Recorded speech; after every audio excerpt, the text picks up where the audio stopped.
தென்னங்கண்டுக்கே ஃபேமஸான தமிழ்நாட்டில இருந்து புவிசார் குறியீடு கொடுத்த ஐயம்பாளையம் தென்னங்கண்டு பக்கம் தாங்க வந்திருக்கோம். ஐயம்பாளையம் கண்டு ஏன் ஃபேமஸ்ன்னு கேட்டால் 400 to 500 கிராம் இருக்கும். தேங்காய் ரொம்ப டேஸ்ட்டாக இருக்கும். தேங்காய் பருப்பு ஃபுல்லாக அடர்த்தியாக இருக்கும். மேக்சிமம் ஒரு கண்டு பாலை தள்ளி காய் காய்க்க குறைஞ்சது 3 to 4 வருஷம் ஆகும். ஒரு ஏக்கருக்கு வந்து மேக்சிமம் 100 கண்டு நடலாம். மரத்தில் வந்து சராசரி ஒரு கொலைக்கு 25 காய் to 30 காய் காய்க்கும். நான் அது கம்மியாக சொல்கிறேன், அதிகமாக காய்க்க வாய்ப்பு இருக்குது. ஆவரேஜ் ஒரு காய் 10 ரூபா வச்சாலும் ஒரு மரத்துக்கு 300 ரூபா வரும். தென்னம்பிள்ளை நட்டுட்டா 20 அடிக்கு ஒன்று நடுறோம் கண்டிப்பாக. அதாவது கீழே உள்ள பயிர் வெண்டைக்காய், மிளகா, இப்படி எந்த விவசாயம் பண்ணுங்க. காரணம் என்னன்னா அதுக்கு அடிக்கிற மருந்து இதுக்கும் போயிடும். இதில் வந்து எந்த பூச்சி புழுவும் அண்டாது.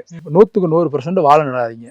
ஒரு மரத்துக்கு 20 அடி. காரணம் என்னன்னா 2 சொகையும் ஒட்டாமல் இருக்கணும். ஒரு தென்னம்பிள்ளைக்கு வந்து சராசரி 10 லிட்டர் தண்ணி தான் ஒரு நாளைக்கு. ஆற்றுக்குள்ள நட்டாலும் அதுதான். நீங்கள் தண்ணி பாய்ச்சினீங்கன்னா இங்கிட்ட பாய்ஞ்சிட்டு போகும்போது அங்கிட்டு காயும். சொட்டு நீர் போட்டிங்கன்னா டெய்லி 10 லிட்டர் தண்ணி எல்லாம் 20 கேட்வாள் இருந்தாலும் பாய்ஞ்சிடும். தோப்பே போடுற மாதிரி கண்டு கேட்டாலும் நம்ம கொடுத்து டெலிவரி பண்ணலாம். நீ எவ்வளோ கண்டு கேட்டாலும் கொடுக்க நாங்கள் வச்சிருக்கோம். இதை பார்த்துங்க, யார் எங்கே போய் வாங்கினாலும் கையில் பிடிச்சா புடி அளவு இருக்கணும். காரணம் என்னன்னா